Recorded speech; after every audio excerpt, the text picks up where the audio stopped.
I've really fallen off the whole seasonal video train, but this Halloween season I've been inspired, mostly by the sheer quantity of Dead by Daylight content I keep seeing in my recommendations on YouTube, despite the fact I haven't played the game since the year it released, all the way back in 2016. For those of you unaware, DBD is another one of those insanely successful franchises Starbreeze once inexplicably had the publishing rights to before Bo hit the proverbial iceberg and they started throwing IPs overboard. As I understand it though, DBD and Payday remain intertwined, both sharing a lengthy dev and update cycle, passionately vocal communities, and a love-hate relationship with the companies tasked with stewarding the franchises at every twist and turn. As a 4 vs 1 isometric horror game with surprising mechanical depth, a long list of controversies, and constant balancing struggles to pair fun with fairness, I feel we're kind of kindred spirits of sorts. As such, its cast of, get this, 41 iconic killers provides the perfect framework from which a Payday 2 challenge run can be formed to finally bring the two together as intended, better than just a few cross-promotional mass ever could. The rules are straightforward. Start with my usual framework for standard challenge run formatting, complete the career mode on a fresh account with no room to grind for cash or XP, solo without any crew AI, and on the highest available difficulty capping at Death Wish. Then throw in a list of paired killer weapons with 41 in total. I should be showing them all on screen now, as best as I can visualize it, but for simplicity's sake, we are looking at 3 modded melee weapons, 22 regular melee weapons, 7 firearms, 4 throwables, 2 lethal equipment options, jokers, stealth melee kills, and the over 9000 saw. Quite the arsenal as far as these runs are usually concerned. Now, for the most part, I've tried to match up the most suitable weapon with the character, either from their arsenal or abilities showcased within DBD, or any source material if they're crossover characters, such as for Wesker and Nemesis. In places, I've had to get really creative though. For example, I considered giving the artist access to the Falcon rifle just because its name references birds, and then thought better of it, giving her the poker, simply as it sort of resembles her weird arm blade thing. Please let me know what other weapons I should have considered down in the comments though. That quirk of the run explained, as you probably guessed, I'm only allowed to use these 41 murderous options throughout the entire run, and to spice things up and force me into trying out all killers, I'll also need to pick up 50 kills with each across the course of successful heists without farming for them. Now, to help facilitate that, bearing in mind 25 of my lethal options are tied to Payday 2's very shaky melee system, I will be using both Melee Overhaul Revamped, a mod that allows me to sprint and charge melee, which massively improves the playstyle survivability and feel to play, alongside the Sociopath Overdog buff, extending the 10x melee buff timer to 7 seconds rather than just the 1. This still goes away if I miss a swing, so isn't as overpowered as it sounds, but is an outright necessity when it comes to making Sociopath function with melee swings this slow. That being said, let's reset Yelwong and climb into this lovely animatronic outfit, courtesy of James R, to get into that killer headspace before, for once, heading into the tutorial heist.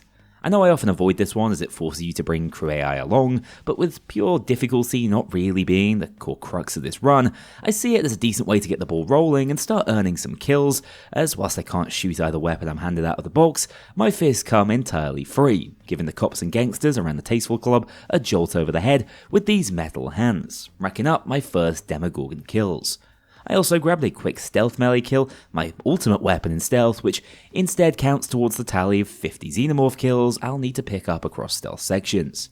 Moving on to Jewelry Store, seeing as I need to knock out these stealth kills as quickly as possible, I'm going to keep things simple early on. It helps that the civs browsing precious things have genuine horror movie victim awareness, allowing me to punch out entire display cases without so much as a whisper indicating they might know they're being robbed. Unfortunately, despite insidiously taking over the entire shopfront, this fella outside plucked up all the final girl courage he could muster, giving me away just after the drill opened up the rear safe. With no way to heal up on a stealth build, I was prey for even the basic beat cops outside. Having stubbier arms than I realised, I ended up going loud again on attempt 2, deciding to just start over this time, before nailing stealth on the 3rd try. This rapid brutality on the poor blokes guarding the rear alleyways all but confirmed the clear, and with money hardly an issue on this run, I was free to embrace the entity's call by going to some really cruel limits on the civilians inside, picking up another 8 fist kills, which do count towards our total quota of 50. Even after all that senseless murder, I had the cash to purchase the Reinfeld 880, the closest thing I could find to Ghostface's pump action from the most recent Scream movie. I had to make a call on the classic kitchen knife, and seeing as Chucky's bloody name is written on it, I gave him the benefit of the doubt. Don't worry though, actually having access to a firearm wasn't the buff you might assume, as I headed into the basic bank heist. Deciding it was time to take things loud, I equipped the sentry gun, a weapon I've tied to the ever-despised skull merchant, as well as Molotovs, a somewhat slept-on throwable option, even for damage, which I'm considering close enough to Dracula's fireball, even if it's a bit of a stretch. Even with these new toys at my disposal, with no way to heal and the Rheinfeld hitting like it was firing beanbag rounds, attempt 1 was doomed. I managed to get the first door open on the second attempt, but was just too damage anemic up against dozers. Feeling less like the hunter, more like the prey at this stage, I dropped the sentry for a little healing, but was still powerless when facing down shields, unable to get my footing to escape the security room, and down kinda pathetically really. Another 2 very similar attempts down the drain, as my Leatherface impression with the saw really is lacking at this point. By the way, although the game literally has a chainsaw weapon, seeing as Yelwonk doesn't own Scarface, I'm forced to stick to the saw for all my cannibal needs. This in mind, I slowed things down for attempt 5, instead controlling the vault side of the bank from the shadows, meaning by the time the cops were called, I was already most of the way inside. The Molotov allowed me to defend the drill from a distance, grabbing a single bag and escaping out the back door in what can hardly be called a statement performance. After a distressing start, I'm slithering back to the comfort of stealth on the diamond store, although this lad understandably decided to absolutely unload the second he saw the large animatronic leering over his deceased mate, forcing an early restart. I ran into no such issue the second time around though, adding a throwing knife to my stealth arsenal, racking up a few initial trickster kills whilst also not bothering with crowd control, instead leaving no witnesses using my push daggers, the closest thing to Pig's hidden blade as far as I can tell. I'd rather find myself in a slasher flick than play through the torture of Go Bank in stealth though, so it's time to again brave the perils of loud gameplay. With low blow crits already at my disposal, and access to the at least functional Bonetti pistol as Wesker's weapon of choice, I was in a much better spot to take this on than you might anticipate. Again, Molotovs gave me total dominance over the area just outside the vault, whilst the Tanto, a weapon I've tied to Spirit, is a more than capable melee option for dealing with fodder, allowing the saw to pick up its first dozer takedown of the run. I've also got to give a special mention to my jokers on this one, kills they pick up accounting toward the Houndmaster's tally, giving the cops no quarter, and most importantly acting as direct bullet sponges. A little incident with the snipers covering the escape had me fairly nervous almost 15 minutes into this one, but even with the rare ambush at the van playing out, I had enough healing to clear this one at the first time of asking, as I can feel my rancor towards Go Bank from runs prior might just be fading. With over 100 kills racked up on the longest heist so far, we can finally start ticking killers off my list, as Rezi's Albert Wesker reaches Terminus first, but his pistol is going to remain an essential firearm throughout the run. Heading into the transport heist with access to C4 granted by the Hag, it makes logical sense to pick up kills early on with it, especially on the heist it's most valuable for. This sadly left me wide open without instant healing on Transport Park, leaving the first few attempts at this one in ruin. C4 is just so inconsistent as an actual tool for dealing with cops, leaving me mostly at the mercy of dozers unless I could place a throwing axe through that visor of theirs. This throwable option shouldn't need much introduction, being a staple of Huntress, whilst the Hillbilly's Hammer has been graciously modded into the game some 8 years ago by Iron Predator to save a headache around how I'm going to cover both him and Leatherface. After enduring a fair bit of punishment, I was able to make it through this one, moving on to the Crossroads, where I quickly ascertained snipers are going to be a problem for this close-range build, dropping me to half health before a Skulldozer finished me off. Things didn't get much better on attempts 2 through 4, as those snipers continued to devour any hope I had this might be a quick playthrough, bearing in mind quick, in my eyes, means sub 30 hours. No one thing was insurmountable though, as long as I took it slowly, lent on the Bonetti as much as I needed to, and didn't take too many risks planting C4 traps. I could force my way through most mayhem scenarios, clearing both it and the sniper escape that followed as my Joker kept racking up the kills. Train heist is never quite so easy though, meaning I need a solution to snipers, which just so happens to already exist within my killer arsenal. The Lich was one of the toughest killers to conceptualize in Payday 2, eventually settling on the GL40, specifically with the utterly ignored Sting rounds equipped. I'm willing to bet most of you forgot these even existed, but they're my attempt to emulate Vecna's Flight of the Damned shotgun-like blast ability with something totally off the wall. However, turns out this was a stroke of genius for my sanity on the run, as with little more than a languid touch of the trigger, across virtually any range, snipers were food for the scattershot. Not to mention, the GL40 fits well into high concealment builds and gives me a more reliable option against shields thanks to its penetration capabilities. A happy accident, but still not enough firepower to clear the problem train heist without being first bulldozed 15 minutes into run 1. Still, this heist felt far from insurmountable, with sniper control already in the bag. For this early stage in the run, I'm both far tankier and deadlier than I've become accustomed to, actually taking advantage of how lengthy a heist this is to grab as many melee kills as possible, maxing out the pig's push daggers, which I can now make my choice to retire in place of some of the more powerful iconic melee options. An easy second time clear, and foreboding sign for the cops standing in my way. Armed with a pitchfork, one of the many weapons Myers has used over the years, Vlad's jobs should be a cinch. Although, given my tendency to play with my food as any good movie killer should, I'm always one miss melee swing away from an untimely demise, as showcased by these embarrassing failures on Mallcrasher. Until I get used to the cops breaking my nose in a single janky animation again, it's probably best if I don't overly focus on the melee component of this sociopath build, instead sticking to its armor-gating capabilities as I did in Attempt 4 for a fairly messy clear. Force Doors was far more straightforward, bringing C4 along again to speed through the process, in addition to the heavy crossbow, the closest thing I could muster to Deathslinger's harpoon gun. I'm not allowing any specialized ammo with this thing, but having run multiple challenges heavily centered around using nothing but the junky projectile crossbows, I've got enough muscle memory to use it fairly effectively until the dozers showed up and I just turned tail and ran away. Still not feeling like the dominating presence I'm meant to be over on White Xmas, I decided to commit a few war crimes to get my mojo back. The Basilisk grenade launcher is at least somewhat fitting for the plague, given our whole infectious theme, whilst the Viper gas grenades this thing fires can also double up as clown's potions in the throwable slot. As much as they still bamboozle the SWATs, puking up their guts upon inhaling the green mist, their damage is just so anemic after they were nerfed, meaning that 50 kill target is gonna take some effort.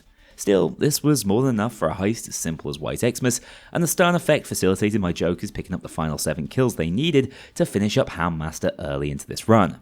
Ukrainian Job is another straightforward stealth mission. Once again, no one escapes death when cooped up in one murderous location for 3 Demogorgon and Trickster kills. Things take a bit of a turn over on Meltdown though, with Vlad really up in the ante and those initial Murky Water troops managing to overwhelm on Attempt 1.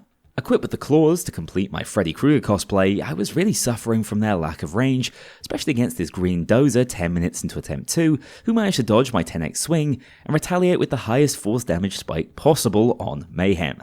Bouncing back on run 3 for a little retribution, the build is clearly starting to come together.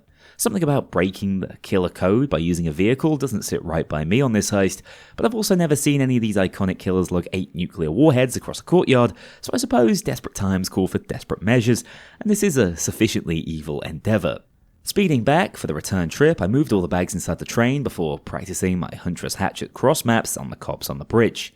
I swear I have the trajectory of all the Payday 2's weird projectile weapons locked deep in my cerebellum, taking up important real estate for literally any alternative information, but there we go. In clearing this one, the Lich is now already over 50 kills in, but that Sting round tech is going to remain an essential part of this run for the foreseeable future. Moving on to Aftermath, another sacrilegious driving heist, on Attempt 1 you can see why I'm keen to keep that sniper killing tool in my back pocket, as this one was dropped unnecessarily just before the escape. Naturally, the RNG was infinitely worse on Attempt 2, as I was forced to hold the line out in the open with the heavy crossbow doing a lot of the heavy lifting. This is a heist I've gotten much better at over time though, retreating back to the central train after calling in Bile and grabbing the final few claw kills I needed to finish up Freddy, almost having a nightmare on the escape street as shields looked to block my path to the airlift before just about sneaking my way through. Nightclub next, a boring heist that always seems to lead to nothing but misery, in the first case losing a close quarters battle against a couple of gangsters. I know giving Ghoul the empty palm kata melee weapon might have felt like a bit of a cop-out, but outside of giving Dallas Kaneki's bloody tentacles, I couldn't think of any alternatives that would keep this video monetized. I held it together on Attempt 2 after grabbing some easy Basilisk and Molotov kills, as the cops really group up for them on this tiny map, a pretty wretched fate down to the gas and fire combo, as if one wasn't enough of a war crime on its own. Stealing Xmas reminded me of just how limited my options were against medics when backed into a corner, giving me deja vu of those early bank runs as I was stomped into the dirt on Attempt 1, with boxing gloves not quite the facsimile of Dredger's limbs I'd like them to be, but good enough, losing out to the unnerving presence of a black dozer. I avoided any similar scares on the run back, again bringing C4 to speed through objectives, whilst the crossbow and throwing knives did the heavy lifting, with no way out for most cops on the map. I also finished off the 6th and 7th weapons of this run, roughly a quarter of the way through. That progress continued over on the ever straightforward classic Watch Dogs, realising that I'd been sleeping on the potential of the crit Reinfeld, reaching 50 kills with both it and Molotovs, finishing with Dracula and Ghostface after I quickly recovered from losing a 1v1 knife fight with a bulldozer. All fast-swinging melee weapons, such as the kitchen knife, feel pretty damn good with Sociopath, meaning playtime was quickly over as I rattled off Chucky's weapon of choice on day 1 of Firestarter, leaving me free to switch over to the Scout Knife for days 2 and 3. I had dozens of knife openings to cover Legion, but again, something satisfying about going into a feral frenzy with these tiny ones in Payday 2. That is, if you don't go too far and get yourself killed 10 minutes into the final day of the heist for no good reason.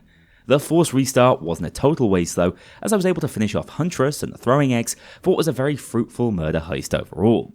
Rats is another very close quarters campy heist played into the strengths of gas grenades again, as well as acting as a very fertile farming ground for cane kills, one of the weaker melee options at my disposal, meant to emulate Blight's Bonebuster, but without the all-important pointy end. Still, the cook-off portion of the heist is simple, leaving me to obviously betray the gangsters on day 2, given I'm meant to be RPing as a bad guy, although this fella didn't get the memo, he was being actively betrayed apparently. I should also note I'm seeking keys around these heists for the Arbiter, a weapon I will need to add to my arsenal later on. Looking for those crates is how I managed to get myself killed on day 3 the first time around, before cutting to the chase in attempt 2 and just gassing the rats on the bus, completing both the heist and the blight. Big Oil is up next, as the elephant ups the ante from Hector's jobs, although so long as I'm not getting electrocuted by the fence, day 1 is as simple as it comes with ECMs in my pocket. Day 2's honestly not that much worse once you learn the clipboard spawn points, something I have these challenge runs to thank for, as my heist knowledge has undoubtedly improved with repetition. Without too many nasty sniper spawns, Big Oil presents a decent opportunity to farm up melee kills, finishing the Spirit's Tanto and even managing a few saw kills in the process. Framing frame is also simple enough, at least for days 1 and 2, grabbing some of the most metal Xeno stealth kills possible using the Crate Sword melee weapon, obviously tied to the knight. I don't have the hubris to believe this unwieldy beast will suffice for day 3 though. As you know by now, the cops are just insanely good at disrupting the core objective on this one, meaning I need to bring out the big guns, if just to reduce the likelihood of failing late into this biblical slog of a mission. Even with the katana equipped, the undisputed best melee option in the game, and as close to Oni's Nadachi style blade as I can muster, this is far from a done deal, as this Skulldozer promptly displayed. Still, it was a hell of a lot easier than with any other melee weapon in my hand, as although power kept dropping on attempt 2, as it's fruitless trying to defend all the boxes alone, the Shinsakuto is unrelenting, racking up over 160 kills in this single heist, the most any weapon has mustered so far, displaying just how inexplicably powerful the katana is.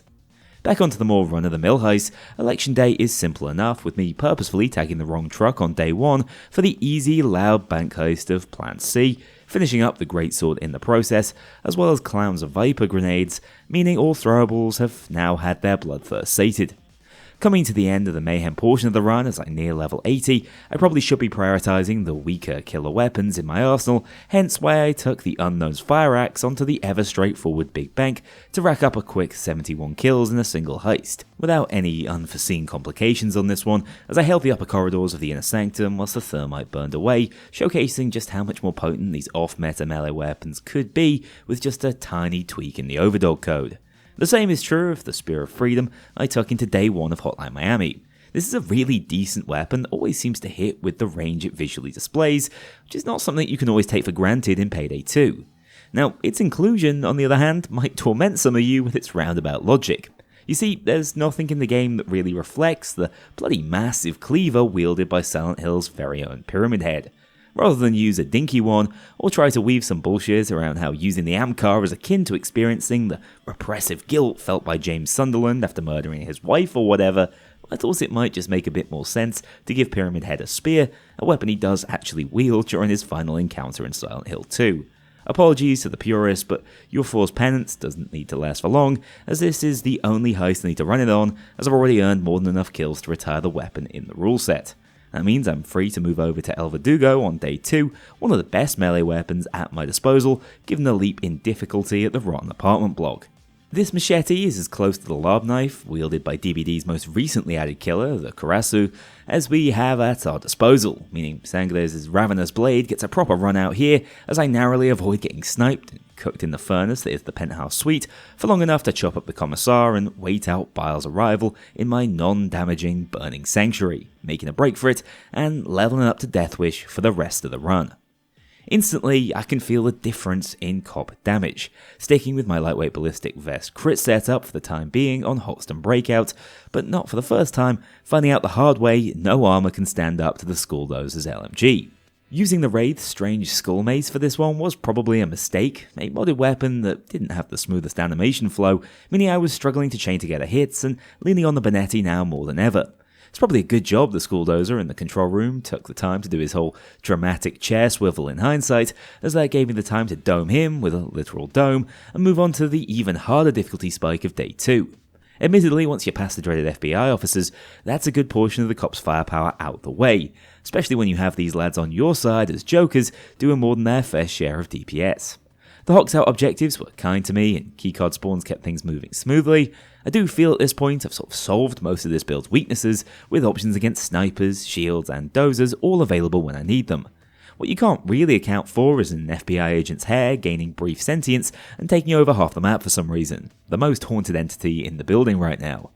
Once the hair had settled down though, I was able to get into a decent rhythm, picking up more than 50 total kills with the skull to finish off the Wraith, and making this high damage build work even on Deathwish, clearing yet another hell-lengthy heist without too much heartache. Hoxton Revenge was much the same, a customary skulldozing just to keep me humble, before a successful run back using the Huck melee weapon that almost resembles the twins' Blade of Marseille to tear up the safe house and drill my way to the rat. The thrill of the hunt ends with Hector, as the coup de grace was a good gouging from the Huck. After a few minutes of sniper cleanup, again courtesy of the surprise package of this run, the Sting rounds, moving the evidence to the safest random escape variation was light work. If only the same could be said of the Diamond, a heist I managed to make look a lot more challenging than it actually is, with a couple of fairly tepid loud attempts that went absolutely nowhere.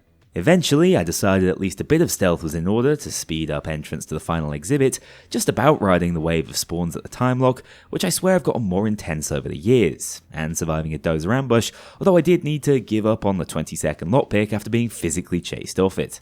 One loop later, which had the roles reversed, feeling like a survivor for once, I charged up a full bloodthirst swing, toppling this minigun dozer and clearing the space to take charge of the main exhibit. Again, the GL-40 proved its worth over range, holding off waves of shields with ease for long enough to drill open the Diamond's display case and clear this one at last, finishing up the Huck simultaneously. It was on Golden Grin though where I realised this was just not sustainable. I ran into that shattered hope seeing that my ballistic vest setup was crumbling on any heist with more open angles. I didn't have the tankiness to stand up to casino security, never mind the dozers absolutely ruining my life. It's time, I'm afraid, for change. The default, everything is falling apart, I'm switching to the ICTV setting every run seems to reach these days. Losing low blow crits was a massive hit to my melee functionality, but it did mean I could access a few more of those lower concealment options guilt-free, rocking the Reinfeld, Basilisk, and Pitchfork to still give me a fighting chance against most regular units, although I had more than a few close shaves against dozers, especially as my ammo reserves dried up given that lack of damage. After 20 long minutes trying to keep the beast alive, we saved the best for last as this Skulldozer gets his ankles broken, falling to the power of the Pitchfork, which has really surprised me. Honestly, these slow charging but long range melee options are the ones that feel the melee sprint mod the most, turning them into a legitimately viable option, allowing me to steal the dentist's coffer and already finish off the shape. With the dentist's jobs complete, the butcher gives me a little much needed respite with the bomb dockyard, a heist I was determined to stealth after being reminded just how problematic its sniper spawns are. A quick restart later, and this is another of those heists I feel I've gotten a lot better at over time. Stealthing Scarface Mansion on the other hand feels like a waste, instead picking up a decent share of stealth xenomorph kills before moving into loud for the rest of the heist. With Overkill, the Reinfeld just about does its job, getting us inside the Soza Sanctum, where Ernesto met his end to the Trapper's Cleaver. When its brutal strength didn't suffice, especially up against dozers, I was at least learning to lean on my throwing knives again, seeing as I can't rely on random melee crits to pull me out the wreck.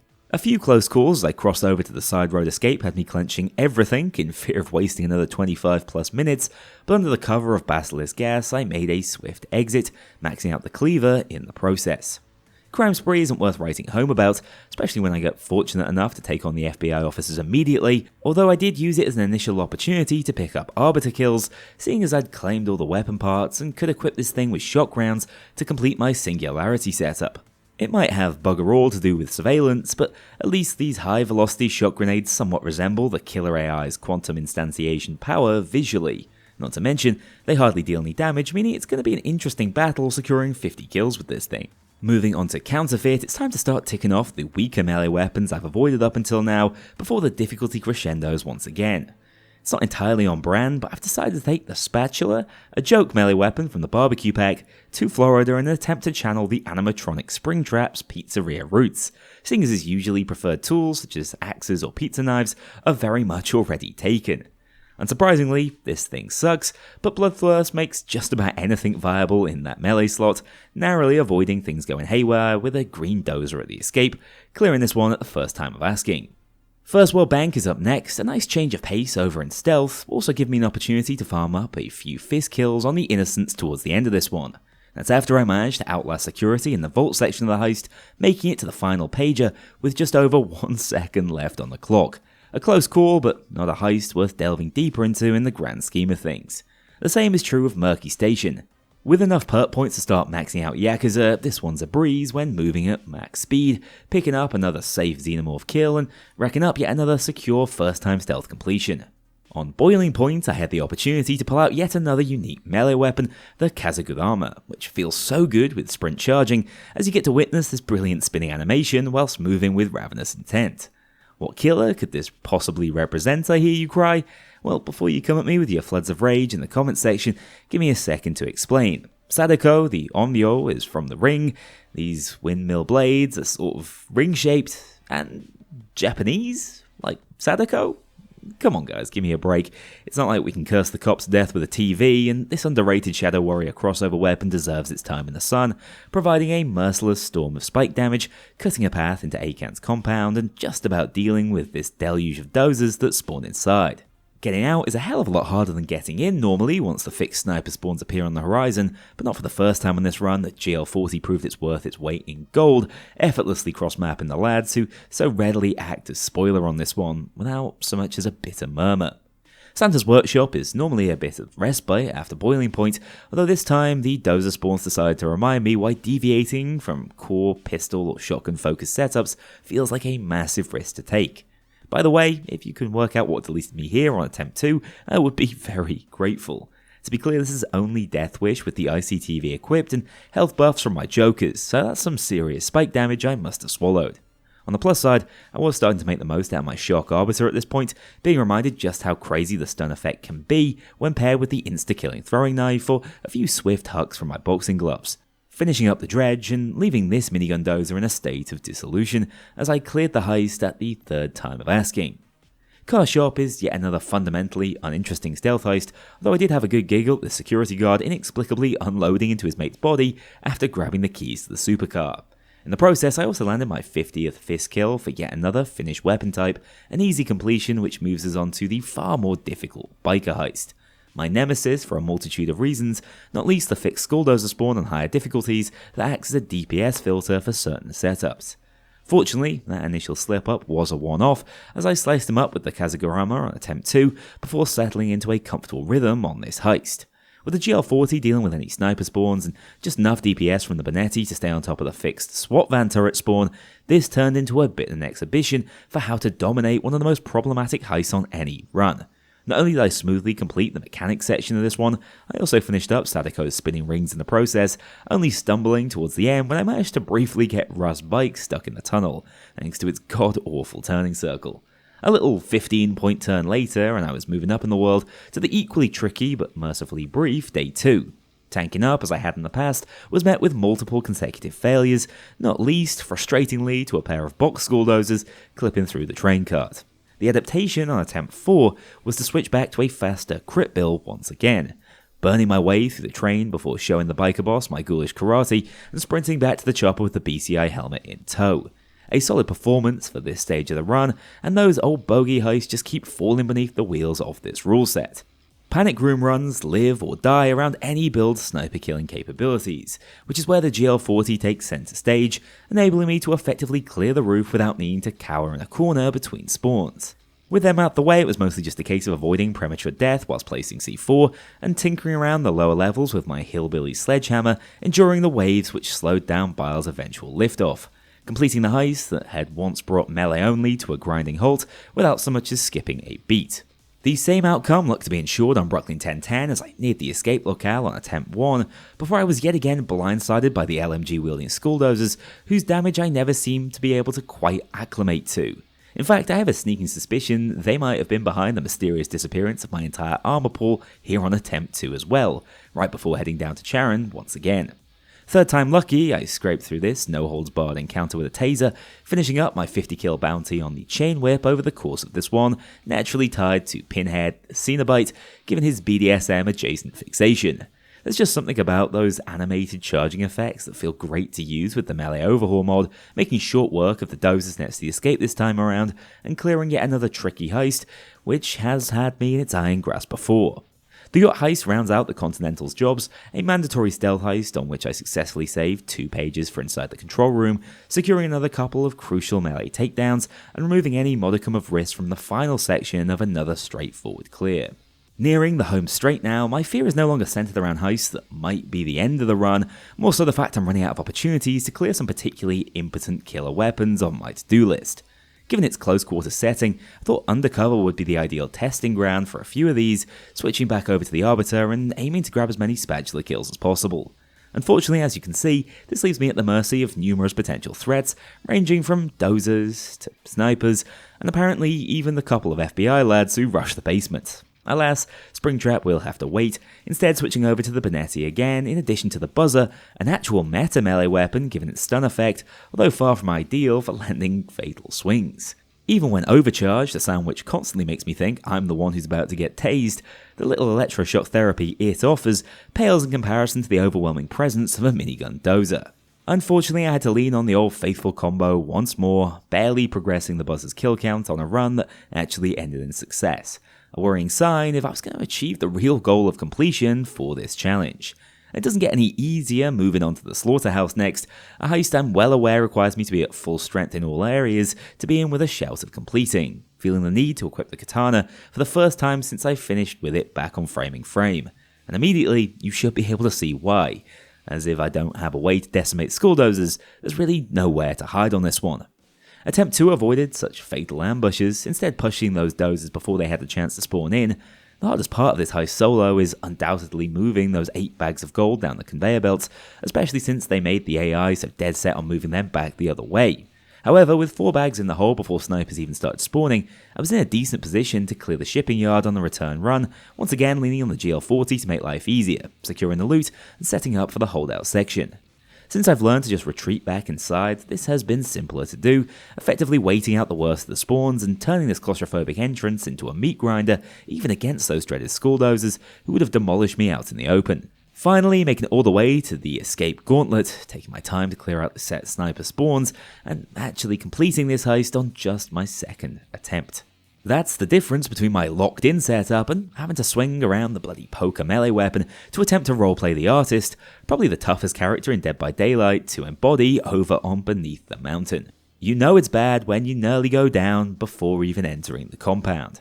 This thing just swings so slowly for whatever reason, leaving me wide open in front of the murky water skulldozer's grim embrace, pretty much at the mercy of their AI's hilariously short attention span, which remained undefeated in how limited it is, giving me a window to escape to the roof of the base, and eventually to the chopper, clearing the mountainside of snipers and ending this heist with over 50 poker kills, somehow. Bertha Sky hit me with a standard parachuting death, something I seem to have a moan about on every single challenge I run, but I'm not about to get hysterical about it as I'm well equipped to avenge that first failure, carrying the all-powerful Commando 101 rocket launcher into this heist. Nemesis was a funny killer to pick up, bearing in mind, like Wesker, he's had his fair share of weapons across those Resident Evil appearances, with even the minigun a possibility. I decided the launcher might be the most fun, but was also quietly a get-out-of-jail-free option if the challenge ran into a wall. This thing is a monster, and it's telling that things only fell apart in attempt 2 when I was out of rockets, trapped by the early spawn of SWAT vans and usual sniper light show pre-escape, not helped by a taser getting his claws into me at the very last moment. Attempt 3 required a lot less roof time, exposing me to fewer risks. However, the usual nerve-wracking tug-of-war in the tunnels reminded me exactly why the commando was a necessity.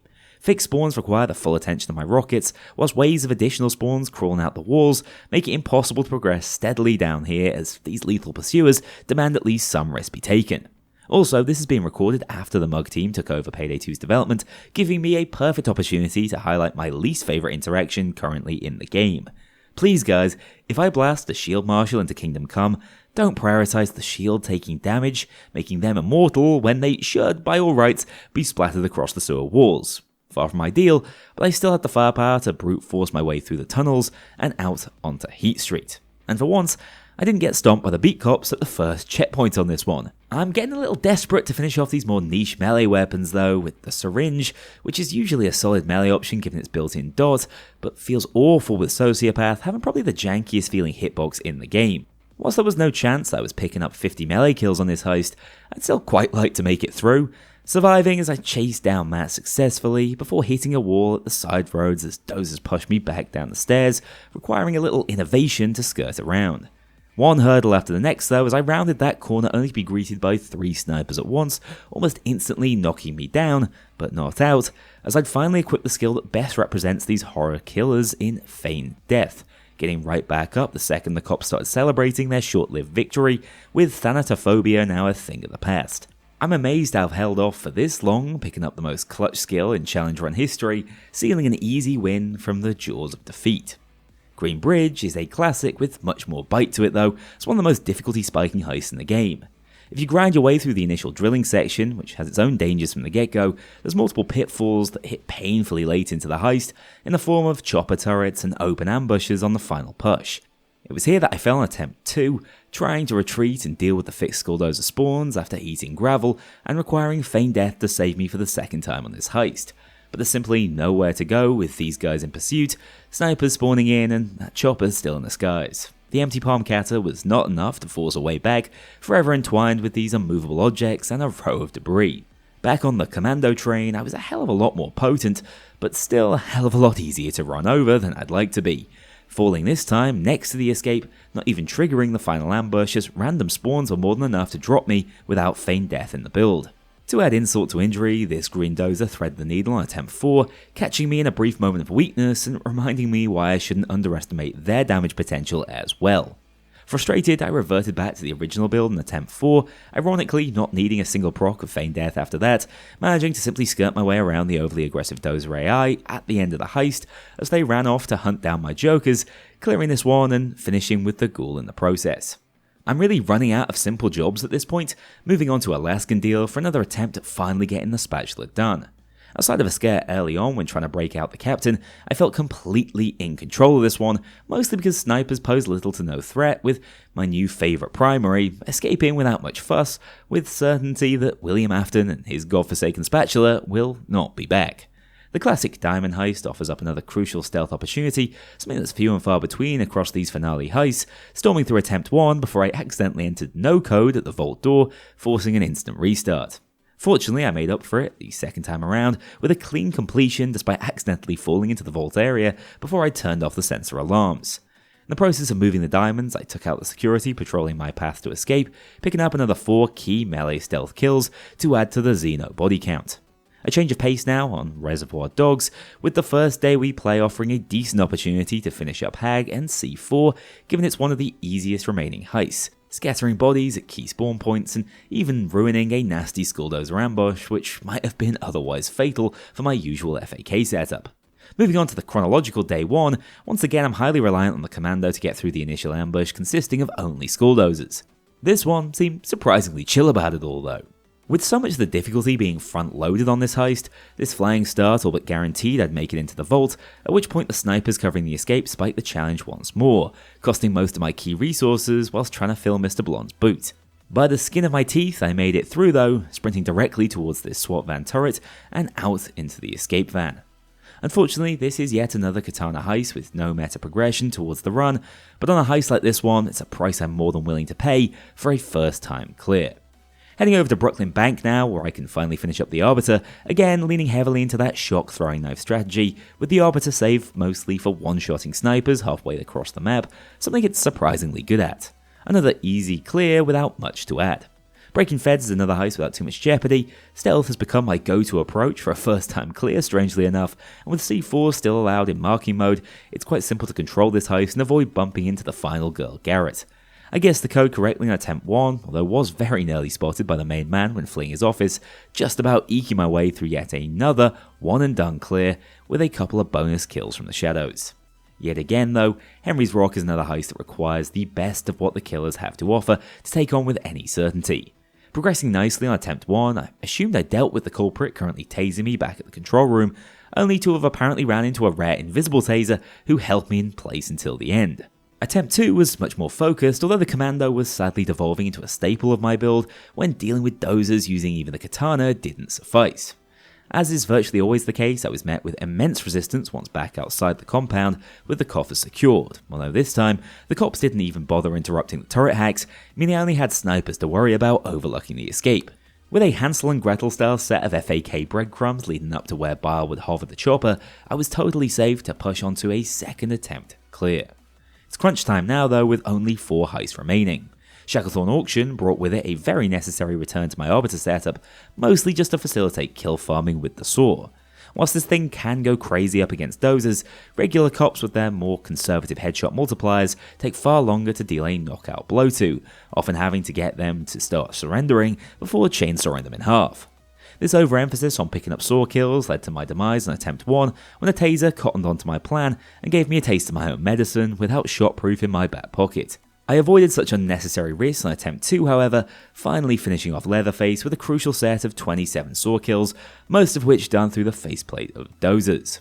Hell's Island is normally a bit hit or miss, taking this as a final opportunity to grab those last required buzzer kills, which nearly doomed the run on multiple occasions. Twice against a minigun dozer during the initial ambush, and one final time right by the escape at the hands of a Rheinfeld dozer, who I eventually finished off with the buzzer.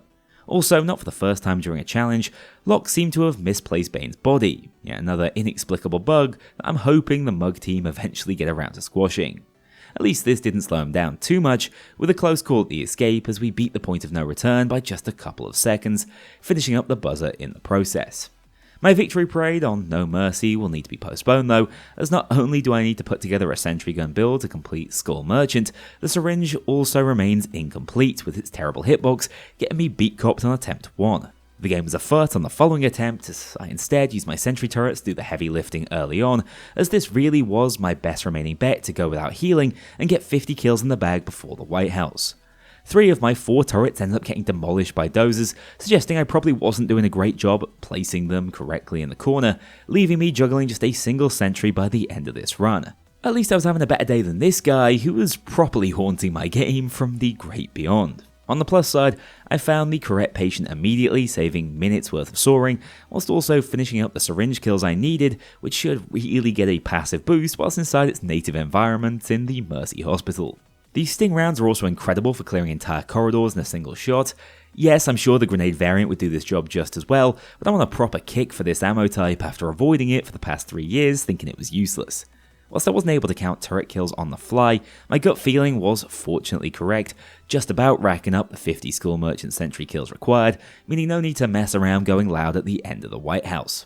That means we can end it all here, at the White House, aided by these sensor mines again, a stealth equipment type I've definitely slept on in the past.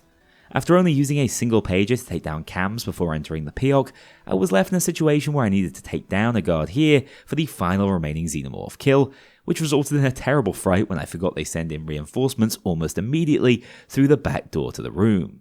With another body bag though, I'd done more than enough to stroll out of this one like a true psychopath, with every single killer completed at the 11th hour, clearing not only the run, but also the wider Dead by Daylight challenge. That is another gimmick run in the bag, I knew this one was never going to offer the same level of difficulty as others on the upcoming docket, but the theming was really fun to play with. Any stats nerds out there might be interested to know my final kill count. It came in at 7,438, with 2,618 coming from the Benetti, 716 from the Rheinfeld, 558 from the GL40, 491 from the Katana, and 337 from the throwing knives. A fair spread, although I sure am grateful for those Resident Evil crossover characters. For reference, even with relatively few restarts compared to other challenges, this one still clocked in at roughly 38 hours of playtime. That's like a whole AAA game I could have been playing instead, so I'm questioning if there are ways to cut this time investment down, or potentially present less of the more run-of-the-mill heists that always seem to go the same way. I'm all ears for anything you change to improve my format or rule sets. I promise that's the last DBD pun in this one, by the way. Let me know if you can find them all. Killer perks are way easier to fit into scripts than bloody TF2 weapons in my experience. Thank you so much for watching this one. Take care, guys. Enjoy this spooky time of the year. No idea if I'll actually get it uploaded in time, but I'll see you all very soon in the next video. A huge thank you to my dedicated Patreon backers. If you want to join this crew in going infamous, check out the link below and pledge as little as $2 to see your name in the credits, or get 24-hour early access to future videos and vote on upcoming content. Take care, I'll see you all soon.